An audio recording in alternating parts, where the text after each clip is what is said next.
भक्तों, पूज्य गुरुजी ने अभी अपनी 2 दिन पहले की कथा में एक ऐसा विशेष उपाय बताया है जो उन्होंने आज तक अपनी किसी भी कथा में नहीं बताया। पूज्य गुरुजी ने कहा कि याद रखना चाहिए, अच्छे और बुरे भावों की उत्पत्ति ये 10 बातें प्रधान होती हैं। आपके अंदर अच्छे भाव आ रहे हैं या बुरे भाव आ रहे हैं तो उनमें 10 बातें प्रधान है। पहला स्थान, आप कहाँ बैठे हैं, कहाँ रह रहे हैं, किस जगह खड़े हैं। आपको स्थान देख करके ही बर्ताव में उतरना है। जैसे मंदिरालय है, आप वहां खड़े होंगे तो तमोगुण अपने आप बढ़ने लगेगा, आसुरी प्रवृत्ति बढ़ने लगेगी। ऐसे ऐसे जिस स्थान पर खड़े होने से, देखने से, बात करने से हमारी वृत्ति बिगड़ रही, उस स्थान का तत्काल त्याग कर देना चाहिए, वहां से हट जाना चाहिए। पहला है स्थान, जैसे सत्संग यमुना जी का एकांतिक पावन तट, किसी लता के नीचे, किसी संत भके सानिध्य में। अब हमारा यह स्थान भजन वृत्ति बढ़ाएगा। उस व्यक्ति का घर जिसके पास जाने से वासना बढ़ रही, उस स्थान में जहां दृश्य देखने से हमारे अंदर गंदी बातें आ रही। पहला है स्थान। दूसरा है अन्न। बहुत बड़ा प्रभाव अन्न का होता है। अगर अधर्म के द्वारा कमाया हुआ अन्न तो बुद्धि अधर्म में ही लगेगी। यदि भोजन पकाते समय, रसोई रात समय आप विकाराम चिंतन कर रहे हैं तो कोई भी प्रसाद पाए उसके अंदर विकार जागृत हो जाएगा। अन्न का बहुत बड़ा प्रभाव पड़ता है। एक बार पूज्य पाद उड़िया बाबा जी महाराज अपने परिकर के साथ भ्रमण में थे तो किसी बड़े धनी मानी ने निमंत्रण दिया, महाराज आज यही रुको। तो बाबा ने कहा, हम लोग गांव के अंदर नहीं रुकते तो बाहर कोई वृक्षों का समुदाय, जंगल जैसा, तो उसम वहां रुके। पर भोजन उनकी तरफ से भोजन सबने पाया। जब सुबह हुआ तो महात्मा जन, साधक जन एक दूसरे की तरफ देखे और बोले, आज तो हमको बड़ा दोष हुआ, गंदा स्वप्न आया और हमारा संयम बिगड़ गया। बोले, यह तो हमको भी हुआ, जितने थे सबको हुआ। उड़िया बाबा के समीप गए। बाबा ने कहा, अच्छा ऐसा हुआ, यह तो अन्न दोष है, बुलाओ सन्न पने वाले को। फिर चलेंगे। बुलाया और बाबा ने कहा, बिल्कुल सत्य बोलना नहीं तो आप जानते हो इतने महात्माओं के संयम को आपने भ्रष्ट कर दिया। सत्य बोलना क्या बात थी। कहा, महाराज संतान नहीं हो रही थी, सुना था आप बहुत सिद्ध महापुरुष है तो आपके परिकर को इसीलिए पवाया। अंदर काम भाव था कि हमारे कामना थी कि संतान उत्पन्न हो, वैसे चिंतन करते हुए बनाया। बोले, सबका संयम नष्ट कर दिया, होश में नरक जाने वाली बात मत सोचो। अरे संतों को पवाओ जैसे अपने पुत्र को पवा है, ऐसी भावना करनी चाहिए। आज हो भाग्य तो परिणाम खुद मंगल में निकलेगा। काम भाव से युक्त होकर क्यों बनाया, सब संतों के अंदर विकार पैदा कर दिया। अन्न का प्रभाव पड़ता है, हम जैसा अन्न पाते हैं वैसा। कई बार सुनाया है, सिद्ध महापुरुष पूज्य प्रात स्मरण श्री बलराम दास जी महाराज झाड़ू मंडल के यमुना के पावन तट पर ही है।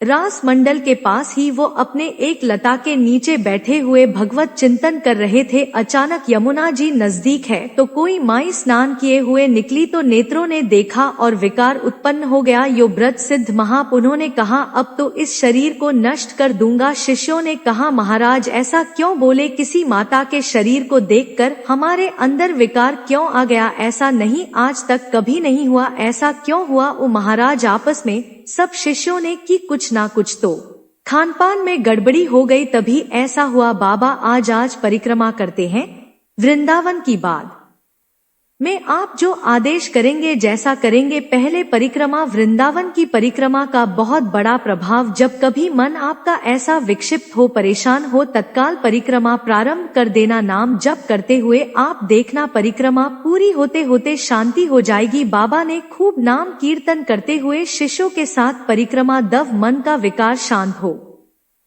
गया। उन्होंने कहा, ऐसा कैसे हो सकता है कि हमारे अंदर विकार आ गया, यह बड़ी सूक्ष्मता का विषय है। कल प्रसाद कहाँ से आया था। उस समय लाडले गोविंद देव जी महाराज यही विराजमान थे वृंदावन में। बोले तो ठाकुर गोविंद देव जी का प्रसाद आया था। लोकुट्टारा होता वो भगवत स्वरूप होते हैं।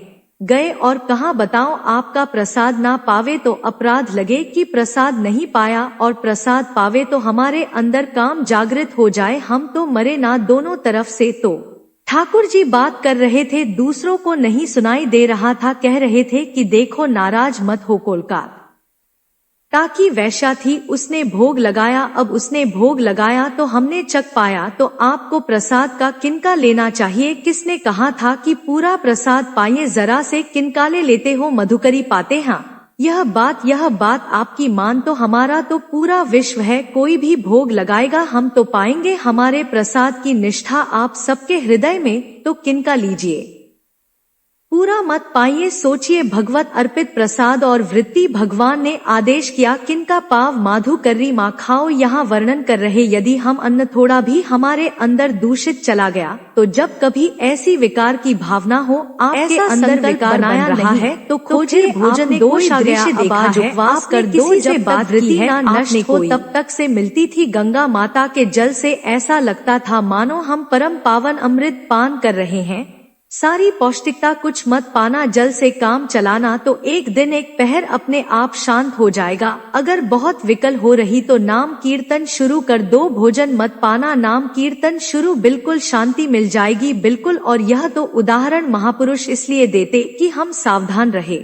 हमारे अच्छे भाव या बुरे भाव में यह 10 बातें बहुत प्रभाव डालती है। पहला स्थान, दूसरा अनौर, तीसरा जल पानी भी बहुत संभाल के नहीं। आजकल तो देखो प्राय ऐसे दान से प्लास्टिक नोच ऐसे पानी पिएंगे, कब भरी गई, कहाँ भरी गई, कैसा पानी बड़ा, देखो कैसा हमारे भजन साधन के लिए विक्षेप पैदा होता चला जा रहा है। पहले सुंदर सरोवर का जल मतलब 15 वर्ष तो गंगा जल ही केवल पिया है, जो आकाश वृत्ति से मिला नहीं, गंगा जल ही पिया है। कुआं का जल फिर आया, हैंड पैप का जल अपवित्र होने लगा। हैंड पैप में जो वशर अगर वह कहीं चमड़े का पड़ा हुआ है तो अपवित्र जल हो गया। अब हैंड पैप का भी अंतर ध्यान स्वरूप हो गया, अब तो नहीं दिखाई देता, अब रह गया है मोटर से ले फिल्टर में जाए वह मशीन जो फिल्टर करती पानी को आरओ उससे। अब वह जिनके पास है तो है, नहीं तो परिक्रमा लगाया हो, आपको पानी पीने को नहीं मिलेगा। देखो कैसा समय आ गया। भोजन, पहले कोई दगाबाजी भोजन में तो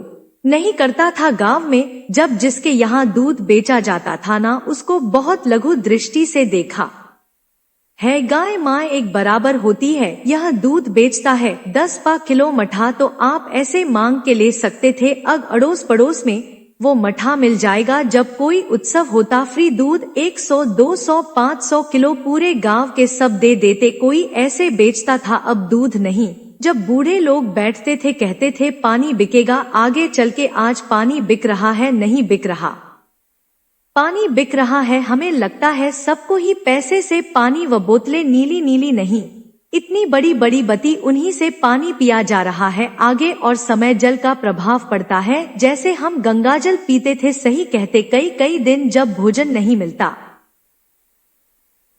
तो पूरी पौष्टिकता गंगा जल मिलती थी। कुएं का जल अपने आप में पौष्टिकता से युक्त होता, जो हमें चाहिए। आज देखो जल की समस्या हो गई, पवित्र जल पीने के लिए हम तरस रहे, कहाँ जल कैसे मिलेगा? जल या तो आप पैसे वाले हो तो आप खरीद करके पीजिए, नहीं तो अब उस वह जल नहीं गया कि कुएं से निकाला पी लिया या सरोवर से पी लिया, या कैसा दुर्भाग्य है। जल का बहुत बड़ा योग है साधना में, जैसे स्थान का तो परम पावन वृंदावन धाम का, तो अब हम भगवत प्रसाद पाते हैं।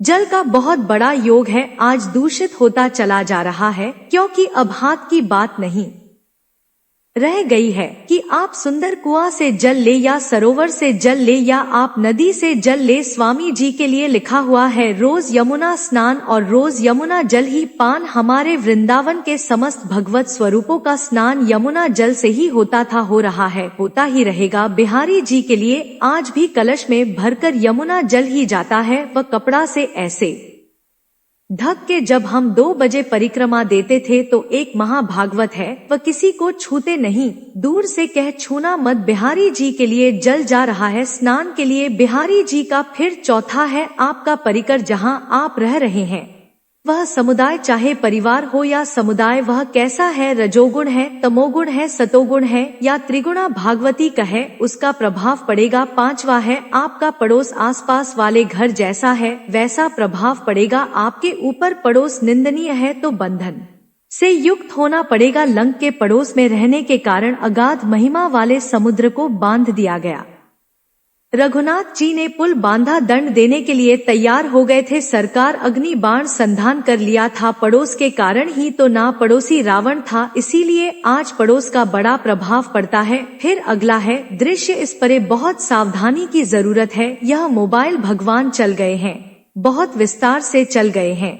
अब कोई छोटा मोबाइल रखना नहीं चाहता, सब वह स्क्रीन वाला रखना चाहते। टच मोबाइल दृश्य से बचो, बच्चों, जवानों, बूढ़ों, सबकी वृत्ति जो आकर्षित करती जो दृश्य हम देखने के लिए अंदर से उलसत है, वह मोबाइल में सब है, चाहे भागवत और चाहे सांसारिक। तो भाई देख लो, गुण दोष में संसार है। अगर आप दोष ग्रहण करना चाहते तो दोष ले लो, गुण तो गुण बहुत बहुत खतरनाक विषय है और बहुत लाभदायक विषय है। किसी संत की वाणी एक बार समझ में नहीं आए, अगर हम 10 बार सुने तो समझ में आ जाएगी, यह लाभदायक है। कभी कोई किसी बात करने पहले जा तो पोस्ट कार्ड चलते थे, एक का वो 15 पैसे का इतना बड़ा वाला आता था, 25 पैसे का बंद वाला लिफाफे में आता था, नीले नीले कागज का 15 पैसे वाला कार्ड, उसमें चिट्ठी जाती थी महीनों में, कभी यहाँ 1 मिनट में। अमेरिका से बात कर लो, कितनी बढ़िया बात हो गई, उसका दुरुपयोग ना करो। अब हमारी इतनी चंचल वृत्ति है कि दुरुपयोग करने के लिए उत्साह बजाता है। बोले अब सब काम हो गया है, एकांत सेवन कर रहे हैं,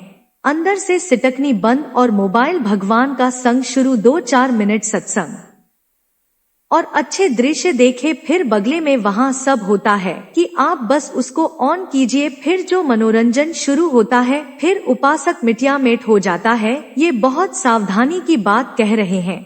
वैसे हमें लगता है यदि आपको इस बड़े कार्य वाले ना हो तो छोटा मोबाइल रखे तो अच्छा रहता है। तो इसलिए यह एक ऐसा कलयुग भगवान ने रचा है कि बचा पाना बड़ा मुश्किल है। इससे वृत्ति को बचा, जो बचा ले गया वो आगे साधना कर सकता है। बहुत सावधान बच्चों, हमें लगता है यदि आपका मन चंचल हो, आपके शासन में ना हो तो स्कन वाला मोबाइल अपने माता पिता को दे देना चाहिए। और हम कहते हैं रखो, छोटा वाला रखो, कभी कोई आपत्ति विपत्ति या सूचना देनी हो, बढ़िया काम करता है, जरूरी नहीं है इतना बड़ा लेकर चलना। हाँ, अगर आपको बहुत राजकीय विभाग के कार्य हैं तो बात अलग है कि कौन सी सामान कहाँ कैसे, तो वहाँ से वीडियो भेज रहा है, वो चेक कर रहा है। यस हाँ ठीक है, अब चलाओ, अपने को क्या काम है। सत्संग अगर सुनना है तो सत्संग सुनने के अलग यंत्र आते हैं, चला दो, उसमें वो इतनी बड़ी लगती है, उसमें चिप, पेन ड्राइव ऐसे लगा दो और सत्संग सुनो। जरूरी व दृश्य वाला रखो। यहाँ कह रहे दृश्य, अगर गलत दृश्य देखा तो बावरे बन जाओगे और अच्छा दृश्य देखा तो भगवान के मार्ग के पथिक बनोगे। तो देखो, अच्छे दृश्य में भी दोष दर्शन की वृत्ति की गुंजाइश है। जैसे कोई लीला हो रही है, लीला के पात्र जैसे हमारे ब्रज मंडल में रास लीला होती थी, ऐसे 12 वर्ष 13 वर्ष के लीला पात्र सब नव किशोर, जहां भाव ही बने रोते रहो। अब वहां बड़े बड़े लीला पात्र हैं।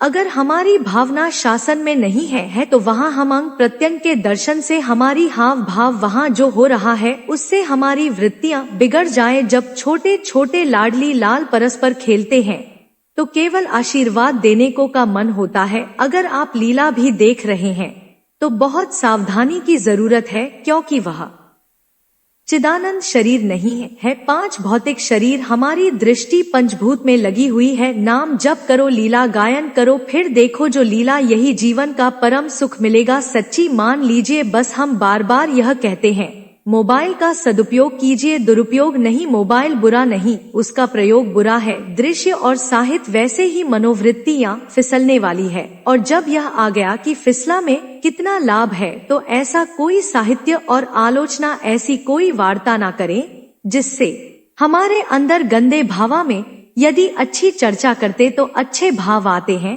देखो, अभी ऐसी कोई भाव चर्चा होने लगे तो सबका हृदय द्रवित हो जाएगा, और गंदी चर्चा हो तो हमारा हृदय विकार युक्त हो जाएगा। और का आप जो कार्य करते हैं उसका प्रभाव आपके मन के ऊपर पड़ता है। और उपासना, आप उपासना भोगों की करते हैं या योग की करते हैं, यह 10 से भाव बनते और 10 से भाव बिगड़ते हैं। स्थान, अन्न, जल, परिवार, अड़ोस पड़ोस, दृश्य, साहित्य आलोचना आजीविका का कार्य और उपासना। यदि यह भागवती हुए तो आपके अंदर भगवत भाव बढ़ेगा, और यदि यह रजोगुण तमोगुण हुए तो आपके अंदर आसुरी भाव बढ़ेगा। इन 10 से सावधानी पूर्वक व्यवहार होना चाहिए। जैसे आज पड़ोस में है तो बड़ी सुविधा है, यहाँ कोई किसी से मतलब नहीं रखता, बगल वाला कौन रह रहा किसी से मत, ये बढ़िया है। ज्यादातर गांव में होता है, अपने यहाँ यह अच्छा है कि जैसे आप अपने कमरे में गए किसी से कोई मतलब नहीं है, वैसे ऐसे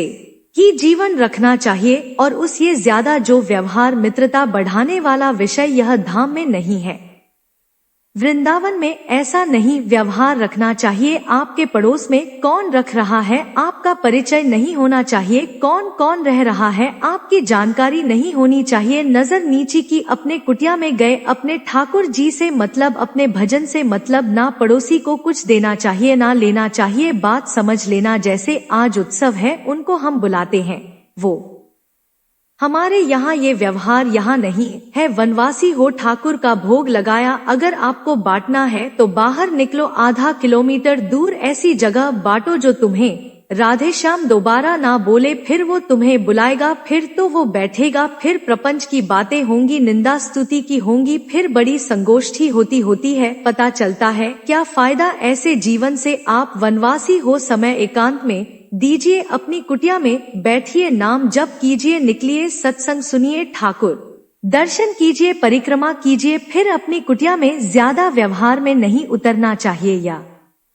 वनवास है, वृंदावन वास, सत्संग का सेवन, रजोगुण तमोगुण का त्याग, तो दुसंग से आप बच जाएंगे। दुसंग से बचने का मतलब है काम क्रोध मोह स्मृति भ्रंश बुद्धि नाश सर्वनाश। कारणवा देवर्ष नारद जी कहते, अगर दुंगी भगवत स्मृति का नाश कर देते हैं, जो हमारी बुद्धि का नाश कर देते हैं, जो हमारे सर्वनाश करने वाले हैं, कर पाएंगे इनका त्याग अगर हो गया तो इनका त्याग नहीं हो सकता, बहुत कठिन हो जाता है। भगवत संबंधी तत्व बोध होना या भगवत रहस्य लीला में प्रवेश पाना, जो अपनी इंद्रियों को भोगों में तृप्ति कराने की कोशिश कर रहे हैं, उनका चिंतन भोगों का ही होगा। तो कैसे तत्व बोध होगा, कैसे लीला में प्रवेश होगा, बस ध्यान देना है। कैसे हो पाएगा, क्योंकि जिस चित्त वृत्ति से भगवतार में रहते हुए भी विषयात्मो चतुवा खानपान उठना बैठना सब बाहरी क्रियाएं हो रही हैं, अंतर सेव अपने आराध्य देव में सदैव स्थित रहता है, उसका परिचय आपको जब ऐसे महापुरुष का सानिध्य मिलेगा तो आप विषय सेवन करते हुए भी निर्विक रहेंगे। आपके अंदर विषयों की प्रियता नहीं रह जाएगी, आपके अंदर एक प्रबल वैराग्य, ऐसी धारणा बन जाएगी, कुछ नहीं कोई भी तुम्हें प्रभावित नहीं कर सकता। यद्यपि खानपान हर्ष आदि की सब व्यवहारिक वृत्तियां हैं, पर उस महापुरुष, उसका प्रभाव ऐसा होगा कि आपका हृदय निर्विकार हो जाएगा। और बहुत ही त्याग की सब बातें की जा रही, लेकिन हृदय भी सही है तो संग से विषय रंग बढ़ जाएगा। ये देखा गया है, हृदय अगर निष्प्रभ कह रहे हैं तो उसका परिणाम संगीत निष्प्रभ हो, निष्क्रियता ही आपकी बढ़ेगी, निर्विकार होता बढ़ेगी, क्योंकि उसकी स्थिति का संग हो रहा है, उसका प्रभाव पड़ रहा है, तो सर्वनाश की जड़ है विषय चिंतन। यह बहुत बड़ी बात है, विषय चिंतन सर्वनाश की जड़ है, यहाँ विषय भोग नहीं का, क्योंकि चिंतन का परिणाम भोग है। पहले चिंतन होता है साधक ध्यान, तो विषय पुन संगते सुख जायते संगासन, जायते काम कामात क्रोध विजयते क्रोधा भवति समोह सोहा स्मृति विभ्रम स्मृति भंसा बुद्धि नासो बुद्धि नास प्रणति सर्वनाश। कैसे हुआ ध्याय तो विषय पुन विषयों का चिंतन, इसीलिए अनन्य चिंत तो माम भगवान आदेश करते हैं।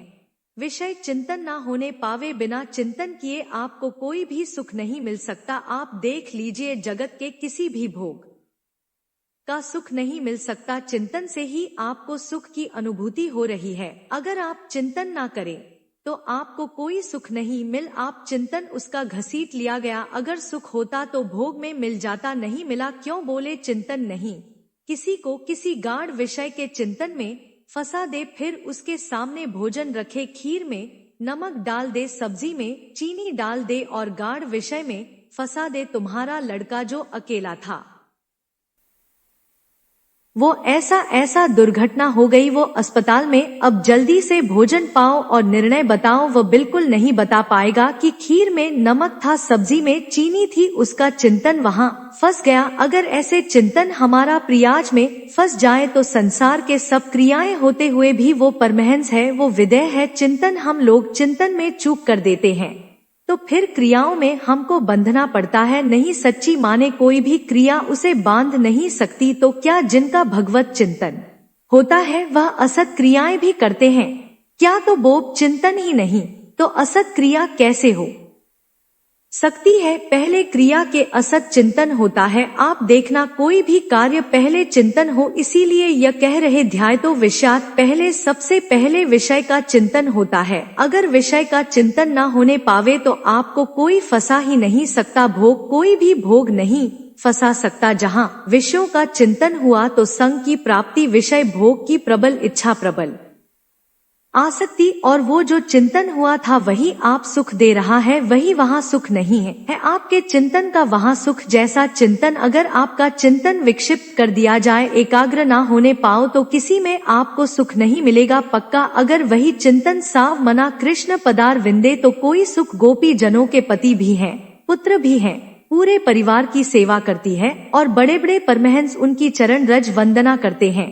क्यों? क्योंकि उनका चिंतन भगवान का हो रहा है। एक भी वृत्ति शरीर चिंतन में नहीं, बलिहारी मुरारी पादा पित चित्त वृत्ति विषयों के चिंतन से विषयों में आसक्ति पैदा होती है। आसक्ति से विषय कामना की प्रबलता और क्रिया होती है, और क्रिया में बाधा पड़ने से क्रोध पैदा होता है। क्रोध से मूढ़ होता छाती है, मूढ़ से स्मृति भ्रमित हो जाती है, स्मृति भ्रंश से बुद्धि नाश होता है, और बुद्धि नाश ही सर्वनाश है। इसलिए चित्त का निरंतर अधिक समय तक सावधानी पूर्वक भगवन नाम में, भगवत लीला में आप सब भगवत कृपा पात्र जन है। चिंतन बिगड़ने पावे होता क्या है कि क्रिया से तो हम सावधान है, समाज है, क्रिया से तो हम सावधान क्योंकि समाज भी है, व्यवहार भी है सामने, लेकिन चिंतन तो कोई नहीं जान रहा ना अंदर ही अंदर हम क्या चिंतन कर रहे हैं। तो साधक चूक कर बैठता है।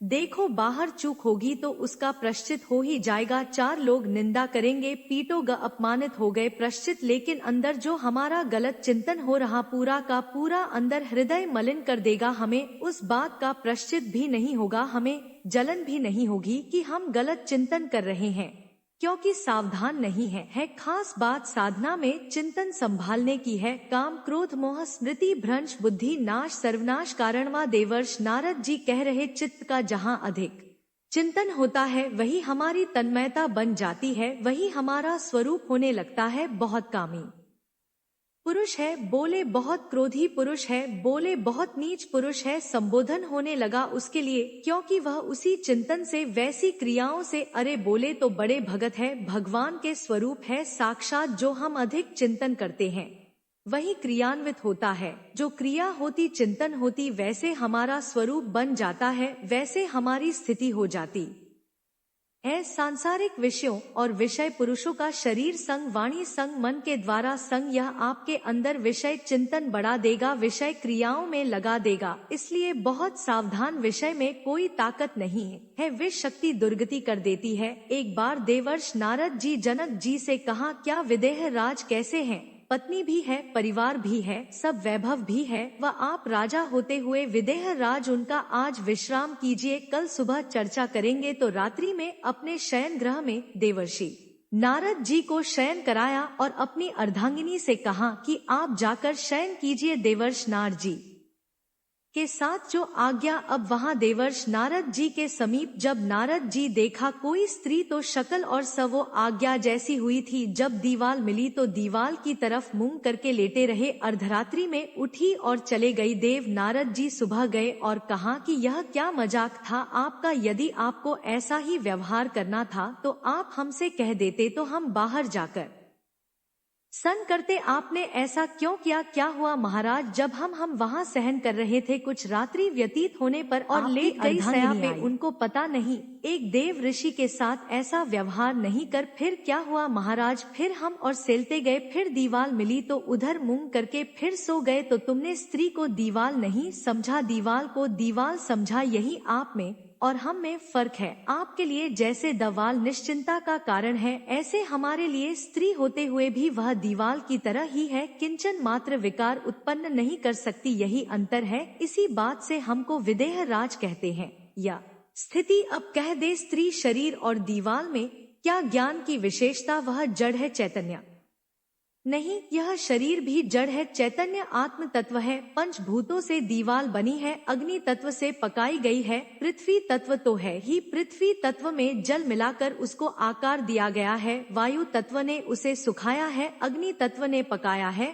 और शब्द आकाश तत्व है। 5 भूतों से वो बना, 5 भूतों से ये बना है। सच्चा ज्ञान यह है कि इसमें और दीवाल में कोई अंतर नहीं, चैतन्य घन आत्म तत्व के कारण ये चलता फिरता नजर आता है और वो खड़ा स्थायी जड़ दिखाई दे रहा है। इसमें भी भगवान है, उसमें भी भगवान है, इसमें भी पंचभूत है, उसमें भी पंचभूत है। नरसिंह भगवान खंभे से प्रकट हुए थे, बस केवल अज्ञान के कारण जड़ चैतन्य का भेद है। तब समझ में आया यह जो हमारे अंदर भोगों की आसक्ति है, यही कामना प्रकट करती, यही पाप प्रकट करते, यही हृदय को मलिन कर। इसलिए हम अपने चिंतन को संभाले, चित चोर के चरणारविंद का चिंतन करें, निरंतर नाम जप करें, भगवद आश्रित रहे। प्रभु अपने भक्तों की रक्षा करते हैं, जैसे माँ अपने बच्चे की करो सदा, जिनके रखवारी जिम बालक राखे मतारी। राधा राधा राधा। भक्तों, यह वीडियो आपको कैसा लगा हमें कमेंट बॉक्स में जरूर बताएं,